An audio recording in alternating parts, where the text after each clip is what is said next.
You said in your podcast, greens are eaten during the rains. True. To address this, I am back to the topic, at the risk of repeating myself. After the podcast on the topic on number 21, 24, 27, and 84 last week. Well, let's start first. You are tuning in to the Audible Weed Walk podcast number 85. This is Nina welcoming you. This broadcast is happening in a little unusual time, but when you listen to this podcast through my YouTube channel, Audible Weed Walk, it will be in the usual time. Essence of my last podcast, tune into your tradition. Find and adhere to ancient recipes. Give a new twist, all you want, but for eating edible wild plants, you must essentially tune in to here and now. Your ground realities, your weather, your changing climate, and the wisdom of the land, irrespective of whether you are new or an old soul in the place. I will continue on that path this week. Remember, I said that while patila thoran is a traditional dish prepared, which is a traditional dish prepared during the monsoon by those who are able to, uses wild taro variety that grows there in Kerala. In the same season in Nagaland, people will avoid eating taro leaves. So, if you are someone, for example, following the tradition of Kerala but located, say, in Delhi, what do? If you are growing the variety of taro from Kerala yourself, it may just be okay to use it. I will not completely go for it either. The climate and soil of a place shapes the micronutrients and other properties in the plant. Even when you are able to create a microclimate and grow the plant, are they really loaded with the goodness that you expect from them? More importantly, can they host microbes and bacteria which they probably could fight off in the home turf? Maybe they can or cannot is your call. But clearly, going to the market and getting some taro leaves it will not be an option. Likely, they won't even be available if you are going to a traditional market. Supermarket perhaps will carry them if enough people are asking for it. In the example I just gave, I did not include what if you get the stuff from Kerala, sitting in Delhi. Definitely possible. Metro cities and especially Delhi, Mumbai, Bangalore perhaps are able to source daily fruits and vegetables from all across India, even the local specialities. It is good, makes you feel at home. It is okay to indulge sometimes. But since our eating healthy is integrally linked to the health of the planet, then we know that this should only be an occasional and rare thing to do because otherwise unnecessarily will increase the carbon footprint of what we eat while missing out on all the yummy, fresh, local and perhaps unknown and unfamiliar greens and vegetables, and some could even be wild. So, of course, we feel homesick. And we would like some time to experience the signature food of another region sitting somewhere else.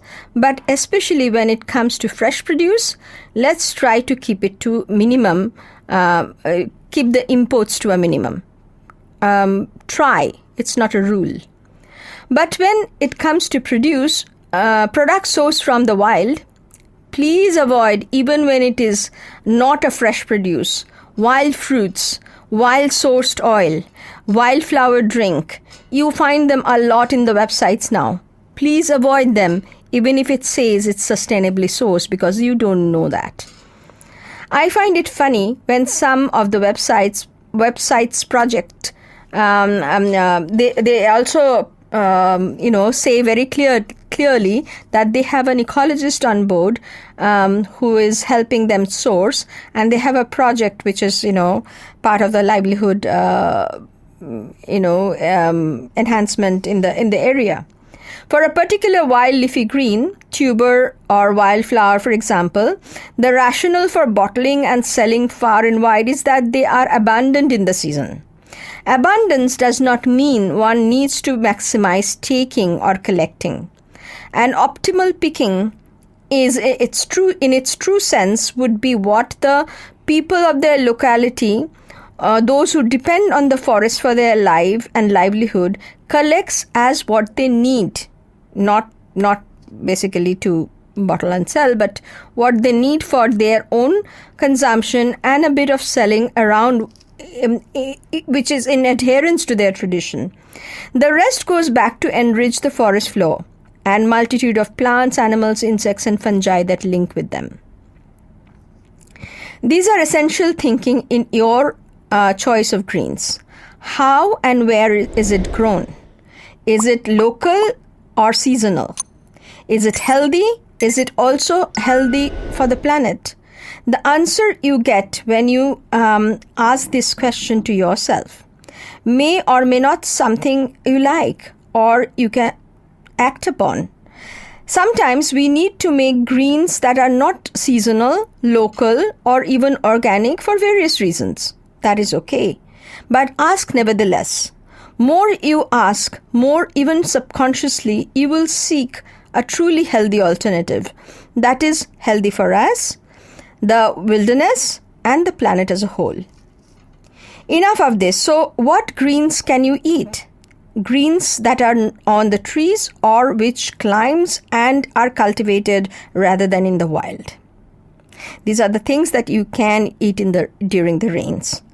Gourds that have already matured, leaves of gourd. Again, if you are in a heavy rainfall area or in an area that is experiencing unusually long or heavy spell of rains, skip the climbers and go for the greens on the trees.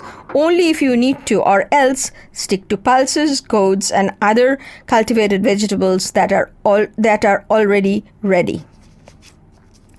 In one article I read, in Kerala during the season, agathikire should be eaten. Agathikire is the leaves of the Sesbania grandiflora tree, known as vegetable hummingbird tree or bok phul gach in Bengali. But it actually recommends against eating moringa leaves, which is very popular in the recent years and in this season. Though I must say, another article wrote that moringa or drumstick leaves are eaten in this season. So now, who do you believe? They are both actually experts who are commenting on the food in Kerala. My thumb rule is when in doubt, when I cannot verify who is right, I rather avoid. If you know exactly what good to eat and what not, which variety, and have access to that variety, have reasons to go for the weedy wild or other greens, go for it. But I won't. And I doubt I will, if I have any doubt, I will stick to the Naga way. Like my friend from there mentioned, avoid wild greens. They are difficult to get and they taste funny in this season. Stick to pulses, dried, processed, preserved food, pickled or dried and smoked, however they are preserved. And there are various ways of preserving things in this season, right? Okay to eat them. What cultivated food can you eat? In high rainfall areas in the northeast India, here are the followings that can be eaten now, in the middle of the monsoon season, especially if you are missing the leafy green vegetables. Pumpkin leaves, bean leaves, purple yam leaves, or yam leaves of any sort. New bamboo shoots that fall into the category of wild and weedy. Veggies which are then which are actually ready for picking include squash or chayote, beans, pumpkins, bitternuts, brinjals, etc. The tomatoes and the brinjals that northeast can grow now, here in the pre-monsoon season in Tamil Nadu, that season is already past, and in the next season is yet to come. But here we do have agathikire, as I mentioned before, turkey berry or sundakai, bitter gourd, ridge gourd, ash gourd, pushnikai, which is the ash gourd, banana flower, banana stem, neem sprouts. There are many. Honestly, even if you decide not to repeat veggies or greens during the rains and eat with combination with pulses, beans and grains, you would. And if you want to make an unique item every day of the week, and yet you will have a lot to choose from and not run out of options. More importantly, they are all seasonal, local, healthy for you and healthy for the planet. Did you notice I have mentioned neem sprouts? Neem actually grows wild around here. With the summer rains in the pre-monsoon season, you will find the beautiful red sprouts all over. It is one bitter, and the bitter lovers will say that there are many. It is one bitter that one would love to eat. It is fragrant and tasty. For this, collect the young neem sprouts, which are still red or reddish green in color, and some may turn into fresh, glistening, almost fluorescent green. So young that you do not need to even take the leaf stalk out. Collect a handful. If you have collected fresh, you need not even wash much. Drain and dry as much as possible. Heat ghee in a pot, let it heat up and make it medium-low. Now, I know the vegan friends are wondering why not oil? Why it has to be ghee? Actually, while it is a yummy recipe to eat your bitters, and it is also an Ayurvedic potion, and so here the combination of ghee with neem sprout enhances the benefits. Of course, you can have with any good locally sourced oil. It takes very little oil. For a handful, like for a big handful, I would use about 1 tablespoon. So to have that, it will still have a little extra, which is good to mix with the rice. Shake off any water from the neem sprouts and carefully add them to the ghee. They will start spluttering audibly and get shriveled and charred. Switch off and turn the green so that they get evenly fried. It may not look so appealing to the uninitiated. Add this to the when it's still warm, to ideally over a fragrant cooked rice. You can use anything that is growing around in your area, Sira Kasamba, Govindabhog rice, Basmati, whatever you prefer. And it is, if you can source a locally produced rice, then it's better. Sprinkle lightly with the salt and eat immediately.